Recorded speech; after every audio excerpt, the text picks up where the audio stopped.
जोबोद गरम बोथोरा गाइस जाय हक दिनैनि भिडिअआ जोबोद इम्पर्टेन्ट जे दिनैहाय नोंथांमोना जोबनाय फारसे नुनो मोनगोन जे हाग्रामाजों प्रमद बर'जों आखाइ हमलायबाय नामा बिपिएफजों इउपिपिएलजों लोगो जालायबाय नामा दिनै दुलाराय बर' फरायसा आफादनिफ्राय ससियेल मिडियायाव जायखौ खावलायदोंमोन बेखौ थारैनो हाग्रामा महिलारि बिथां सारा लामारबाय नामा आखरे आखर बिटिआरनि जाफुंसारनायखौ लुबैनानै राजखान्थियारि भिउआ मा नाथाय संग्रामि जायफोर नेताफोर दङ बिथांमोना ज' जालायनांगौ होननानै दिपेन बर' सारा दुलाराय बर' फरायसा आफादनि जानानै आर'ज गाबदोंमोन। दा बे आर'ज गाबनाय लेखा बिटिआरनि माखासे दफाफोरखौ जाफुंहोनो थाखाय हाग्रामा महिलारियाबो ज' आखाइ हमलायलायनो फैबाय नामा दिनैनि भिडिअआव बेखौ सावरायगोन।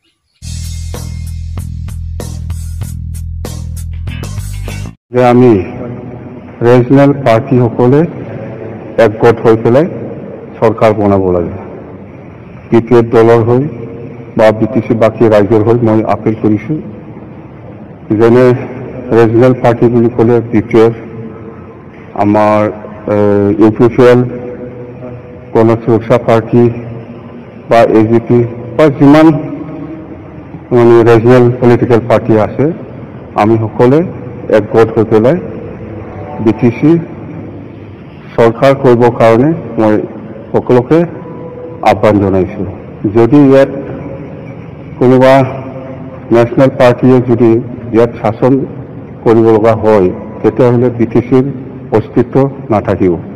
এইকাৰণে মই ৰিজনেল ফ'ৰ্চ বা ৰিজনেল পলিটিকেল পাৰ্টিসকলক মই অনুৰোধ কৰিছোঁ আমি একেলগে একগোট হৈ পেলাই অহা 24 তাৰিখত আমি প্ৰটেষ্টত মানে ৰিজনেল পাৰ্টি হিচাপে একগোট হৈ পেলাই আমি ভোটদান কৰিব লাগে আৰু চৰকাৰটো বনাব লাগে। আপোনালোকে সকলোৱে গম পাই আছে যে হাগ্ৰামা মহিলাৰীয়ে চিফ বা ডেপুটি চিফ হোৱাৰ কোনো প্ৰশ্নই নাহে। একগোট হৈ থাকক বিটিচিটো শাসন কৰক বাস। মই যে চিফ হ'ব লাগে বা কোনোবাই যে চিফ হ'ব লাগে মই যে চিফ হ'ব লাগে সেইটো ডিমাণ্ড নাই। মই কৈছোঁ আমি সকলো ৰিজনেল পলিটিকেল পাৰ্টিয়ে একগোট হ'ব লাগে আৰু বিটিচিটো ৰিজনেল পাৰ্টিয়ে শাসন কৰিব লাগে সেইটোৱে। Hello everyone one second welcome back to the channel दिनैनि गोदान भिडिअ नोंथांमोन बयखौबो गोसो गोथारै बरायदों लोगोसे आसा खालामो इसोरनि अननायाव नोंथांमोन बयबो मोजां मोजां दं। ससियेल मिडियानि गेजेरजों पस्ट हगारनाय खन्थाइ बादि लिरनानै हगारनायाथ' दिपेन बर' सारल' नङा मानगोनां बिटिआरनि हाग्रा बिफाननि most powerful EM Ranjit Kumar Basumatary साराबो हगारदों। बिथांनि खन्थाइनि खबामफ्राव जोङो मोनदांनो मोनो जे दिनै दुखु मोननाय फैदों। बिजेपिखौ लोगो लालायनानै बिजेपिजों खाबु लानानै सिंजों दन्द्रा खुरजानायखौ नुनानै बिथांमोना बुंनो हायाखैबाबो खन्थाइनि गेजेरजों ससियेल मिडियायाव पस्ट होनायनि गेजेरजों फोरमायदों। दिपेन बर'आबो केपचार खालामनानै गावस्रा गावस्रिखौ नोजोर होनानै दिनै ज' जालायनांगौ होननानै खौसे जालायनांगौ होननानै पस्ट हगारदों एबसुनिफ्राय दिपेन बर' सारा आफादगिरि महरै। दा बेवहाय बिथांमोना मोनदांबाय दिनै दुलाराय बर' फरायसा आफादखौ खनायाव दोनथ'नानै नैबे राजखान्थियारि जे दोलो इउपिपिएल दं बिजेपि आरो उरखावगोरा ब्रह्म सार मानगोनां नायल' जाल' सासेल' सल मिनिस्टार एमंस्ट द बड'स जोंनियाव दा बर्थमानाव वी हेभ दंथ'यो नालाय। दा बेवहाय बिथांमोननि बिबुंथिखौ जोङो ससियेल मिडियायाव नुनायजों जों बुजिनो हायो माने एथ'ग्राब खोथा होदोंबाबो बिजेपिया बिथांमोना नागारनो बायो। एथ' दुरबलथा एथ' गां गां रोखा रोखा बुंजाबाय आरो मा नेबावनांगौनि खोथा दं। Raju sir general secretary of UPPL central committee Raju sir मा नेबावनांगौ खोथा दं। इउजि सार मा नेबावनांगौ खोथा दं। हारसिङै गेलेनोसै एखुथा आलदा जालांबाय नालाय जालांबाय गोमबा नोंस्राबो बसायदो बिपिएफ इउपिपिएल लोगो लालायदो बेखौलाय आरो मा खोथा दं। कास्टम बसुमतारिया खावलायदों 20 कास्टम बसुमतारि आदा खावलायदों थिगैनो दं नाथाय बे बुंबाथ' बहा जानो आफादगिरिया हाग्रामा महिलारि सारसो नालाय BPF ना बे बुंनांगोन बे खोथा होनांगोन। दा बाथ्राया जाहैबाय दुलाराय बर' फरायसा आफादनिफ्राय खावलायनाया जाहैबाय जायफोर संग्रामि नेताफोर बिसोरो फैफिननांगौ ज' जालायफिननांगौ रिजिनेल पलिटिकेल पार्टिनि जानानैनो खामानि मावनांगौ।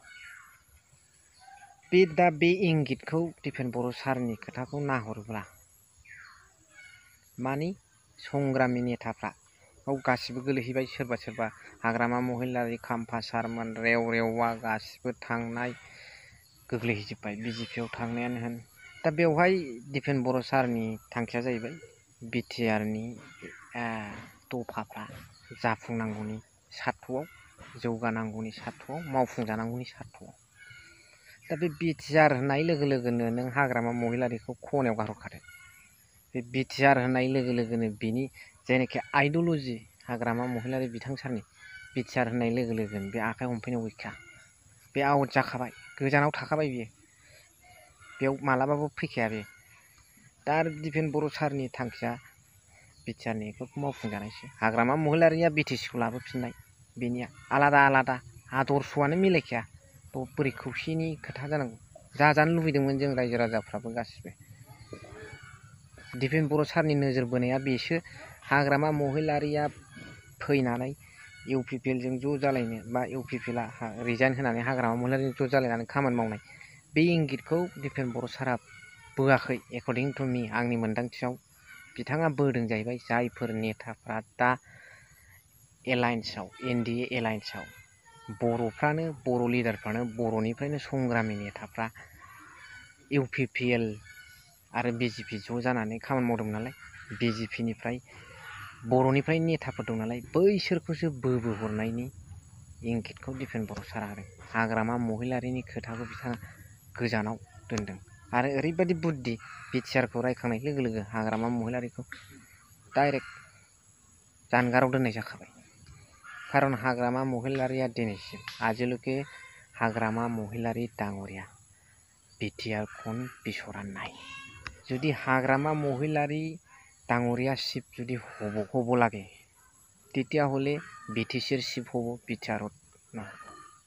BTC কোন চলাব হাগ্রামা মহিলার ডাঙরিয়া BTR কোন নচলাব भांहाबो BTR कोन दा अब्ला बोरै आदर्शआ मिलायलायखो बे खोथाखौ आङो सानदों नोंथांमोना मा सानदों मा नलेज दं गरमथार भिडिअखौबो दसे फोजोबनोसै मा सानदों नोंथांमोना कमेन्ट्सनि गेजेरजों फोरमायहरबानो जाबाय। बुजिखाबायना हाग्रामा महिलारिया माबायदि आलादा आदर्शजों थांखागोनखा दिपेन बर' सारनि बुंनाया मा लाइनजों थांदों दे कमेन्ट हर खौसेखौथ' जाथारजानो लुबैदोंमोन बे खोथाखौ बुंथ'वाबानो जायोमोन दिपेन बर' सारा मिडियायाव दांना होबाय।